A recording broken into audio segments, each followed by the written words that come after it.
Hai, okey. Kita kembali untuk bahagian 2, Chemical Composition in a Cell, Chapter 4, Form 4, KSSM. So, hari tu kita dah belajar sampai protein. So, hari ni kita akan sambung dengan lipid and also nucleic acid. So,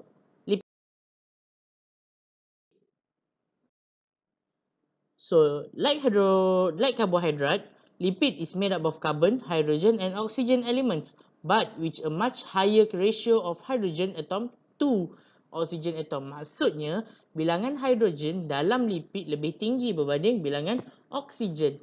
So, lipid are naturally occurring hydrophobic compound found in plant and also animal tissue. Lipids are insoluble in water but soluble in other organic solvent. For example, alcohol, ether and chloroform. Okey, ingat tak kita pernah buat yang hari tu kita letak air dengan minyak dalam satu botol. Lepas tu kita kejar-kejar macam. Lepas tu apa jadi?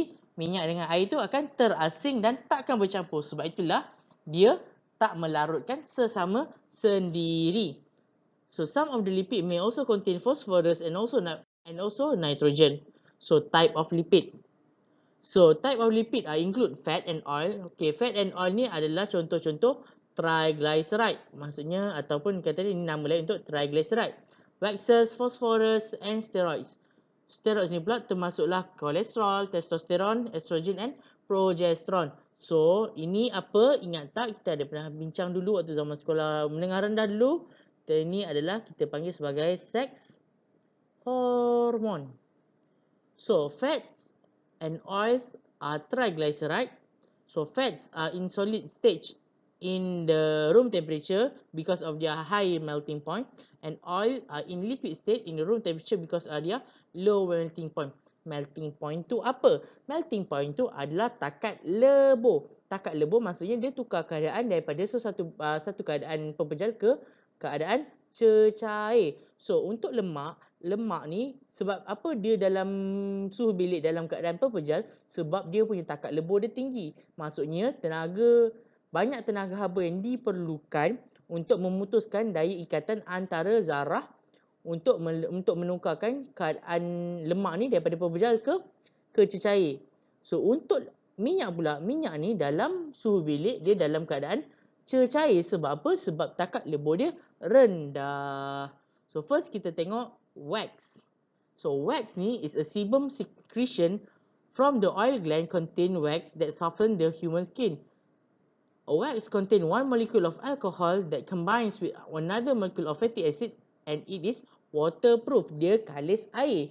Wax ni. Wax form a waterproof layer on the cuticle of first plant epidermis and cytoskeleton of insect. Kenapa? Sebab nak prevent water loss. Next, on bird feather pun dia akan ada juga benda ni. Sebab apa? Untuk memastikan sayap burung tu sentiasa kering. Kenapa nak buat macam tu? Okay, cuba kita imagine. Burung, kalau dia tengah terbang, tiba-tiba hujan. Kalau dia stop lama, dia akan hilang arah. So, apa yang dia akan buat? Dia akan teruskan juga perjalanan dia. Tapi, kalau dia teruskan juga, sayap dia akan jadi berat. Sebab itulah terhasilnya wax pada sayap burung untuk mengaliskan air tu. So kiranya dia punya sayap akan jadi waterproof. Even though dalam keadaan hujan pun dia tetap boleh terbang. Tapi kebiasaannya lah, apa yang burung akan buat, dia akan berehat sekejap. Sampailah hujan reda, barulah dia akan sambung perjalanan dia. Okay, ini yang kita biasa jumpa dekat atas daun. This is the bird's wing. Okay, next kita ada phospholipid. So phospholipid are a major component of plasma membrane, are made up of one molecule of glycerol that combine with two molecule of fatty acid and one group of phosphate. So glycolipid ataupun lipid plus karbohidrat dekat mana? Istilah karbohidrat yang melekat pada lipid in the plasma membrane ensure the stability of the plasma membrane and helps the cell introduction and communication between the cell. Ni plasma membrane. Ingat lagi ke kita dah pernah belajar dulu? Apa nama model ni? Nama model dia adalah fluid mosaic model. Siapa yang cadangkan dia? Singer and Nicholson. So next kita tengok steroid pula. So steroid are lipids that do not contain fatty acid. For example of steroids are cholesterol, testosterone, estrogen, and progesterone, which is the sex hormone that control the secondary sexual development and also body physiology. Last sekali, kolesterol pula make the plasma membrane more turgid and more stable. Kolesterol ni kita boleh jumpa kat mana? Dekat plasma membrane, dekat antara tu. Sekiranya macam ni kan, dekat antara ni kalau kita jumpa sesuatu, so itu adalah kita punya kolesterol. So next, fat. So fat and triglyceride, macam saya dah cakap tadi, lemak dan minyak ni termasuk dalam triglycerida. Triglyceride are a type of ester that form the condensation of one glycerol molecule and 3 molecules of fatty acid. So triglyceride can be hydrolyzed again into fatty acid and triglycerol through the reaction of hydrolysis. Macam mana? Hydrolysis ni apa? Hydrolysis ni kita tambah air. Condensation tu apa? Condensation tu buang air. So glycerol are type of 3 carbon alcohol that contain 3 hydroxyl group ataupun OH-. OH- ni dia menunjukkan dia sebagai alkohol. So fat are used as one energy storage and it is an insulator underneath the skin. Kenapa kita cakap dia energy storage? Sebab dia simpan kita punya adipose. Kita simpan kita punya lemak dalam bentuk adipose tissue. And can use as insulator underneath the skin. Sebab itulah orang-orang yang bersaiz gemuk ni, kalau korang letak dia dalam bilik aircon, korang letaklah berapa lama pun dia boleh survive. Sebab apa? Sebab badan dia adalah penebat haba. Next, cover the organ and give physical protection. Okay, setengah orang anggap lemak ni bahaya. Ya, kalau dia berlebihan, dia sangat jadi bahaya. Tapi, ada juga a few cases di mana lemak berjaya membantu seseorang untuk menyelamatkan diri dia daripada ditembak. Pernah ada satu kes dulu, dia kena tembak. Tapi apa yang jadi? Dia selamat sebab bila peluru tu pergi ke badan dia, peluru tu diperlahankan oleh lapisan lemak dia yang sangat tebal. So, kiranya dia dapat selamat lah. So, kan orang selalu cakap bila banyak lemak ni cepat mati kan. Ya betul, sebab lemak ni membahayakan, especially kalau banyak kat jantung. Tapi bila dekat bahagian-bahagian jantung, nampak tak? Dia boleh juga menyelamatkan kita. Plus, dia adalah kita punya energy storage. So, sumber bekalan tenaga kita boleh dapat daripada lemak. Transport vitamin A, D, E, K. Vitamin A, D, E, K ni adalah fat soluble vitamin. Vitamin yang larut lemak. There are two type of fatty acid, which is saturated and unsaturated fatty acid. Okay, ni ni lapisan kulit kita. Dan ni adalah kita punya lapisan lemak kita. Inilah apa yang kes orang tu. Dia kena tembak sampai dekat perut ni, tapi peluru tu diperlahankan oleh dia punya lemak, lapisan lemak dia. Okay. Macam saya cakap tadi, fatty acid terbahagi pada dua, iaitu saturated and unsaturated fat. So, similarities dia. Apa persamaan diorang dua ni? So, kedua-duanya contain carbon, hydrogen and oxygen element. Kedua-duanya mempunyai carbon, hydrogen dan oxygen. So, both contain glycerol and fatty acid. Kedua-duanya terbina daripada glycerol dan fatty acid. Both contain non-polar molecule. Ingat non-polar. Non-polar tu apa? Non-polar tu dia punya beza dia berapa? Difference of electronegativity dia mestilah less than 0.5. So, both are formed through the process of condensation and breakdown through the process of hydrolysis. Ni basic lah. So, kita tengok perbezaan pula. So, perbezaan untuk saturated and unsaturated fat. So, fatty acid, untuk saturated fat, fatty acid has single bond only. So, antara carbon-carbon tu, dia semuanya ada single bond. Tapi, untuk unsaturated fat pula, dia kena ada at least satu double bond antara carbon. Next, saturated fat terwujud dalam bentuk pepejal dalam suhu bilik. Tapi unsaturated pula dalam bentuk cecair. Contohnya macam saturated fat ni contoh macam butter, lemak-lemak haiwan. Tapi untuk unsaturated fat ni pula macam contoh minyak zaitun, minyak ikan. So benda-benda tu ada kita panggil sebagai unsaturated fat. So saturated fat juga do not form chemical bond with any additional hydrogen atom because the bond between the carbon atom is saturated. While yang ni pula dia boleh addition. Okay, kenapa? Okay, kita tengok Okay, dekat sini kalau korang nampak carbon dia Karbon boleh buat berapa ikatan satu karbon? Karbon boleh buat 4 ikatan. So, setiap karbon dia dah dipenuhi dengan keempat-empat ikatan. Dengan kata lain, dia dah jadi tepu. Dia jadi penuh, fix. Tapi, untuk unsaturated fat pula, dia ada double bond. Bila dia ada double bond tu boleh putus. Bila double bond tu putus, maksudnya apa? Maksudnya dia boleh tambah lagi satu bahan. Itu yang dimaksudkan apabila dia kata it can receive one or more additional hydrogen atom. So, formation and breaking down of triglyceride.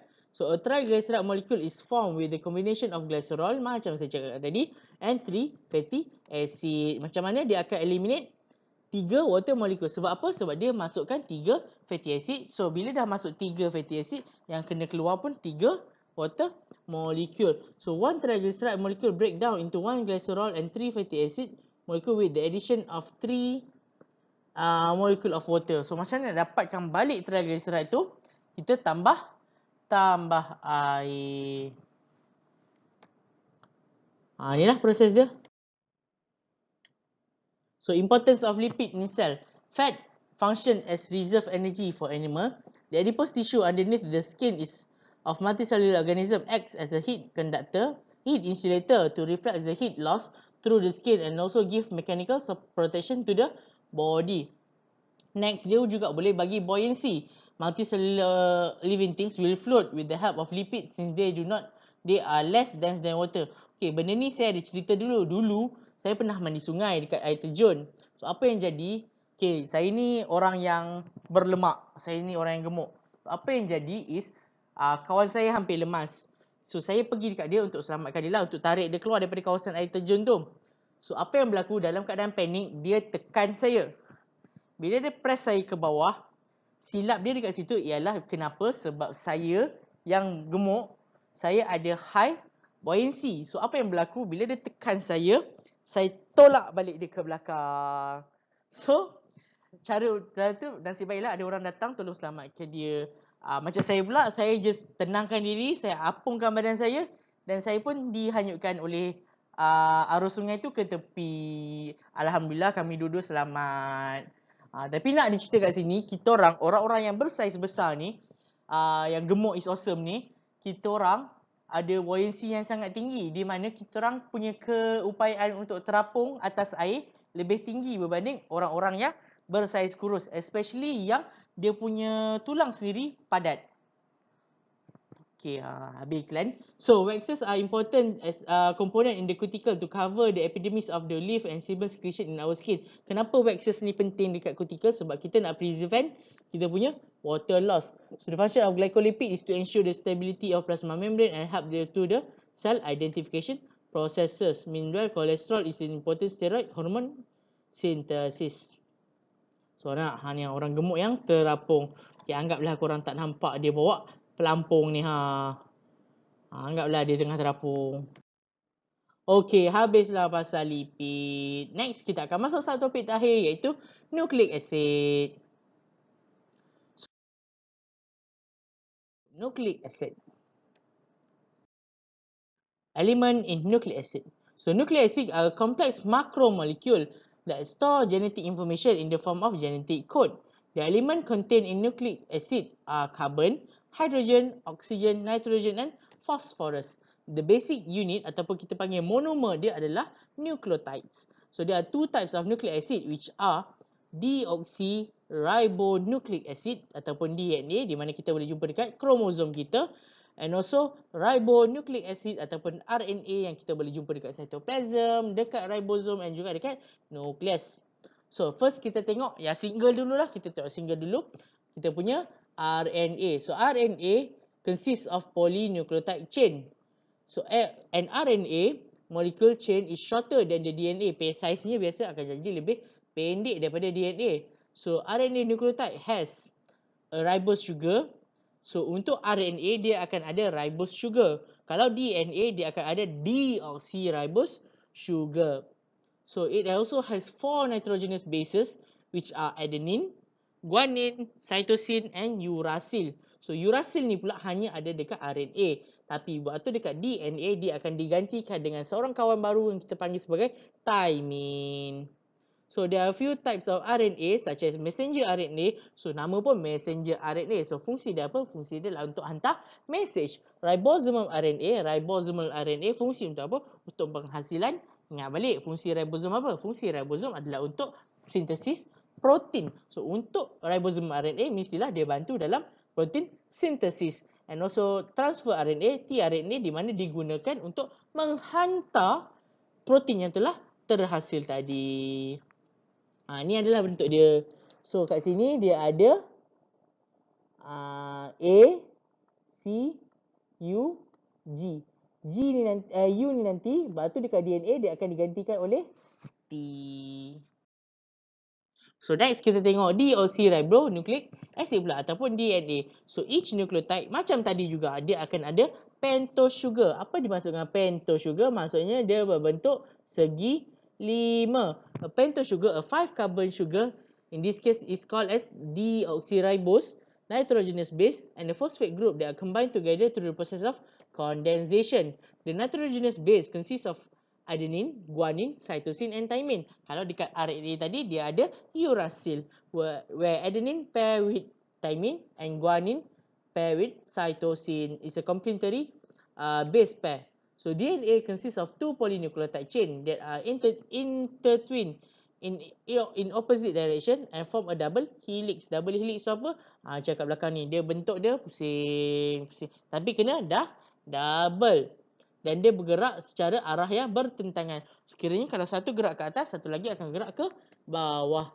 So each nitrogenous base combined with 1 deoxyribose sugar and 1 phosphate group to form 4 kind of nucleotide. So these nitrogenous bases on both polynucleotide chain are matched and bound together by the hydrogen bond. Dengan kata lain, dia diikat oleh hydrogen bond. Okey, kat sini kita ada A, T, C, G. Cara saya nak ingat siapa partner dengan siapa. Okey, korang ingat A, T, C, G. A ni apa? Atok. T ni apa? Tua. C ni apa? G, C. Gadis. C ni cun. Atok, tua, gadis, cun. Atok, tua. A dengan T. Adenin dengan thymine. GC. Gadis, cun. Gadis, cun. Guanin dengan cytosine. So ini just gambar je. So, sekejap. Tengok. Okay, ikatan diorang ni pula terbina adalah ikatan hidrogen. So antara dia ni, dia akan ada hydrogen bond. Tapi untuk sepanjang ni pula, dia juga terikat juga sebenarnya ni. Tapi dia diikat oleh satu jenis ikatan yang kita panggil sebagai phosphodiester bond. Tapi tak apa, korang tak perlu belajar. Just perlu tahu je nama dia phosphodiester bond.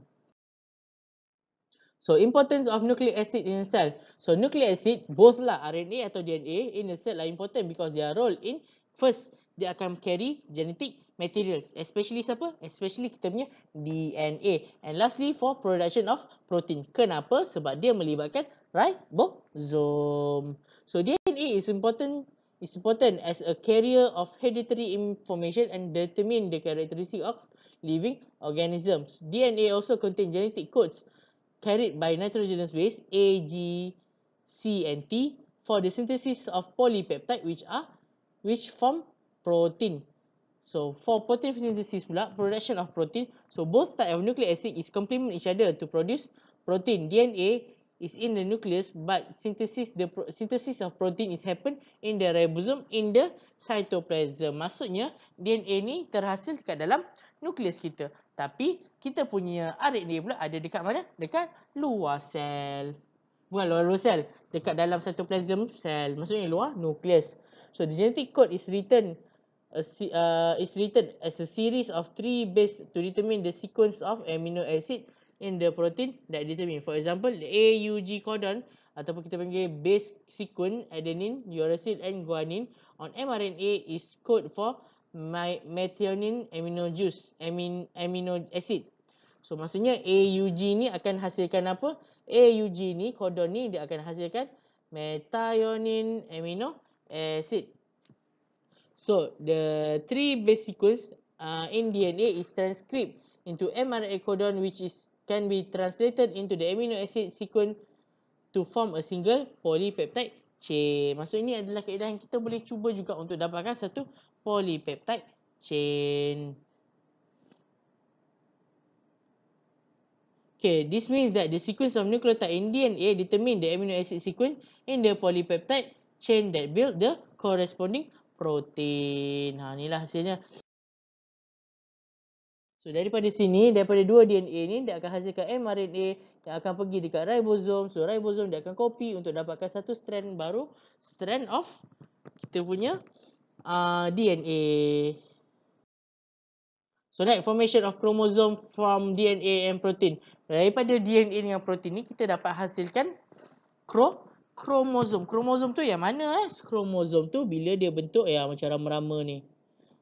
Bila dia bentuk rama-rama ni kita panggil dia kromosom. Separuh daripada rama-rama ni kita panggil dia kromatid. Dalam kromatid kita jumpa berbenang yang bentuk tu. Itu pula kita panggil sebagai kromatin. So histone is in the form of protein molecule function as a spindle for DNA thread loop and acts to strengthen the structure of chromosome. So histone do not carry any genetic information. So histone ni dalam bentuk protein molekul tadi dia tidak membawa sebarang maklumat genetik pun. So the packing of DNA molecules thread through spiraling and folding are ensured by the DNA can be loaded into the nucleus of the cell.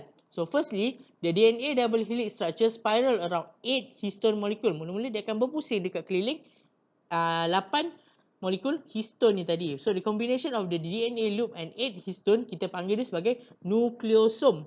So nukleosom ni pula dia akan melilit lagi dan membentuk satu bahagian kita panggil sebagai scolenoid. So scolenoid ni pula dia akan melilit lagi, akan spiral again to form a chromatin thread. So daripada chromatin thread itulah kita dapatnya chromatid yang akan kita guna dalam cell division. So last kali chromosome during mitosis consists of 2 chromatid at the center between them. So centromere tu kat mana? Centromere tu terletak di antara kromosom tu tadi. Yang inilah centromere. So daripada situ tadi dia akan terbentuk sampailah terhasilnya satu kromosom yang akan ada dekat dalam kita punya nukleus. So dengan itu tamatlah kita punya slide untuk chapter 4. So kita dah belajar water, kita dah belajar karbohidrat, kita dah belajar protein, kita dah belajar lipid dan kita dah belajar nucleic acid. So untuk next class, lepas kita buat test, kita akan bincang dan lepas tu kita akan masuk terus chapter 5 which is metabolism and enzyme, yang saya perasan topik ni sangatlah pendek. So maksudnya maybe kita boleh buat cepat. So saya rasa sampai itu saja untuk video kita hari ini. Harap korang faham apa yang saya dah terangkan. Kalau korang ada sebarang soalan boleh tanya saya kat bawah lah. So hopefully video ni boleh tolong korang dan boleh tolong saya punya student juga. So I think that's all from me today. See you later. Bye. Jumpa lagi.